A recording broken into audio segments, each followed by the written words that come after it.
ସରକାରଙ୍କ ଆବାସ ଯୋଜନା କୁମଙ୍କ ପାଇଁ ସାତ ସପନ। ଗ୍ରାମାଞ୍ଚଳ ହେଉ ବା ସହରାଞ୍ଚଳ ପ୍ରତିଟି ଗରିବ ପରିବାରକୁ ମୁଣ୍ଡ ଉପରେ ଛାତ ଘରଟିଏ ଦେବା ପାଇଁ ଉଭୟ ରାଜ୍ୟ ଏବଂ କେନ୍ଦ୍ର ସରକାର ଆବାସ ଯୋଜନା ମାଧ୍ୟମରେ କୋଟି କୋଟି ଟଙ୍କା ଖର୍ଚ୍ଚ କରୁଛନ୍ତି।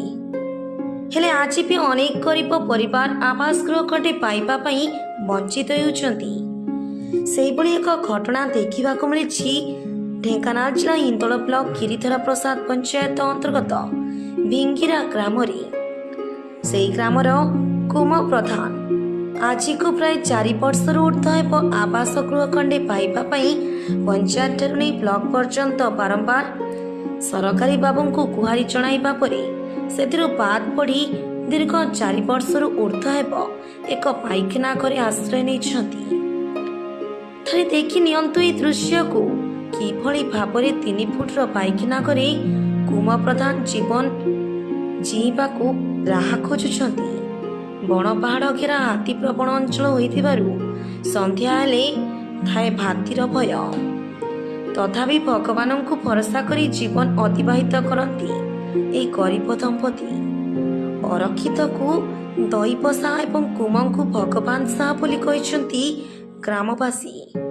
ତେବେ ଗିରିଧର ପ୍ରସାଦ ପଞ୍ଚାୟତରେ ଅନେକ ଅଯୋଗ୍ୟ ହିତାଧିକାରୀଙ୍କୁ ଏହି ଆବାସ ଯୋଜନା ମିଳିଥିବା ବେଳେ କେବେ ସରକାର କୁମ ପ୍ରଧାନଙ୍କୁ ଆବାସ ଯୋଜନା ମାଧ୍ୟମରେ ଘର ଖଣ୍ଡେ ଯୋଗାଇ ଦେବେ ତାହା ଦେଖିବାକୁ ବାକି ରହିଲା। ନା କୁମ ପ୍ରଧାନ ଆଉ ଘର ଭିଙ୍ଗିରା। କେତେ ବର୍ଷ ହେଲା ରହିଲେଣି? କେତେ ବର୍ଷ ହେଲା ରହିଲେଣି? 5 ବର୍ଷ। ନାଟିନୀରେ ପଡ଼ି ରହିଛି। ହାତୀ ଆଇକି ଭାଙ୍ଗି ରୁଜି କରୁଛନ୍ତି। ଆଉ କୁଆଡ଼େ ପଳେଇବେ ନାଟିନୀ ଭିତରେ ରହୁଛି। ଆଉ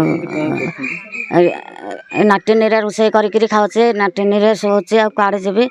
ହାତୀ ତ ଏଠି ସବୁଆଡ଼େ ଚାରିକର ଘେରି ବୁଲୁଛନ୍ତି। ଆଉ କେଉଁଠି ରହିବି? ଘର ଖଣ୍ଡେ ଯଦି ଦେବ ଘର କରିକିରି ରହିବି ନା। 5 ବର୍ଷ ହେଇକିରି ଏଥିରେ ପଡ଼ି ରହିଛି। ବାହାରେ ହଁ ଭିତରେ 2 ଜଣ ଯାକ ରହୁଛୁ।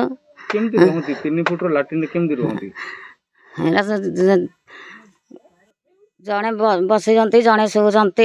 ରାତି ପାଇଲେ ଯେ ଯୁଆଡ଼େ ଯାଉଛନ୍ତି। ଆଉ ଯୋଉ ଛୋଟିଆ ନାଟିନି ଆଉ 2 ଜଣ ଶୋଇ ହଉଛି କି? ଘର ଖଣ୍ଡେ ସରକାରକୁ କହିବି।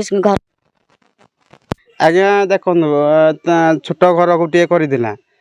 ତା ଘର ଆଇକିରି ହାତୀ ଦେଖୁଛ ଜଙ୍ଗଲ ଏରିଆରେ ଆମେ ପଡ଼ି ରହିଛୁ। ଆମକୁ ତ କେହି ପଚାରୁନାହାନ୍ତି କି କେହି ଦେଖୁନାହାନ୍ତି। ସରକାରୀ ନିୟମ ଯେତେ ଆଉଛି ଆମକୁ କେହି ପଚାରୁନାହାନ୍ତି କି ଉଚାରୁନାହାନ୍ତି। ତାଙ୍କ ମନେ ମନେ ସେ ତାଙ୍କର ସିଆଡ଼େ ଜଗିକି ରଖିକିନି ସବୁ କାମ କରୁଛନ୍ତି। ଆମକୁ କେହି ଯେଉଁ ବାସିରେ ପଚାରୁନାହାନ୍ତି। ଆଜ୍ଞା ଦେଖନ୍ତୁ, ସେ ଲାଟ୍ରିନ୍ ଘରେ ରହିବା ସତ୍ତ୍ୱେ ଯେଉଁ ହାତୀ ଆଇକି ଛୋଟ ଘର ଗୋଟିଏ କରିଥିଲା, ତା ଘର ଭାଙ୍ଗିବା ପରେ ଲାଟ୍ରିନ୍ରେ ଆଇକିରି ଆଉଜିକିରି ରହିଛି।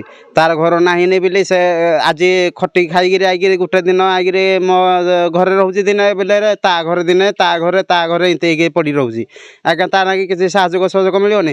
ସେ ପଞ୍ଚାୟତଠୁ ଧରିକିରି ଢେଙ୍କାନାଳ ଯେଉଁ ଆମ ହିନ୍ଦୋଳ ଯେଉଁ ବ୍ଲକରୁ ନେଇକି ଢେଙ୍କାନାଳ ଯାକେ ଯାଇକିରି ବି ସଦା ଅଭିଯୋଗ କଲାନି ପଛେ କେହି ତା ନାଗି ସରକାରୀ ଲୋକ କେହି ଆଇକିରି ଅଭିଯୋଗ କରୁନାହାନ୍ତି। ମିଳିବନି କିନ୍ତୁ ଲାଟ୍ରିନ୍ ଘରେ ପଡ଼ି। କିନ୍ତୁ ଦେଖ, ଆଜି ମୁଁ କହିବାକୁ ଗଲେ ବର୍ଷା ଖରା ଶୀତ ଜଣେ ବ୍ୟକ୍ତି ଜଣେ ଏଇଠେ ଲାଟ୍ରିନ୍ ଘରେ ଆଜିକି ଦୀର୍ଘ 5 ବର୍ଷ ହେଲା ପଡ଼ି ରହିଛନ୍ତି। କିନ୍ତୁ ତା ସାଇଡ୍ ଦେଖିବାକୁ ଗଲେ କେତେ ଆବର୍ଜନା ହେଇ ପଡ଼ିଛି। ଲାଟ୍ରିନ୍ ଘରେ ଗୋଟିଏ ଲୋକ ମାନେ ଦେଖନ୍ତୁ 2 ଜଣ ରହୁଛନ୍ତି। ଆପଣ ଦେଖିଲେ ବି ଆଶ୍ଚର୍ଯ୍ୟ ହେଇଯିବେ। କିନ୍ତୁ କ'ଣ କରିବେ? ସରକାର ମାନେ ଆସି ପ୍ରତିଶ୍ରୁତି ଦେଇକିନା ଯାଉଛନ୍ତି, କିନ୍ତୁ ହେଲେ ତାକୁ କିଛି ଘର ଖଣ୍ଡିଏ ପାଉନାହାନ୍ତି।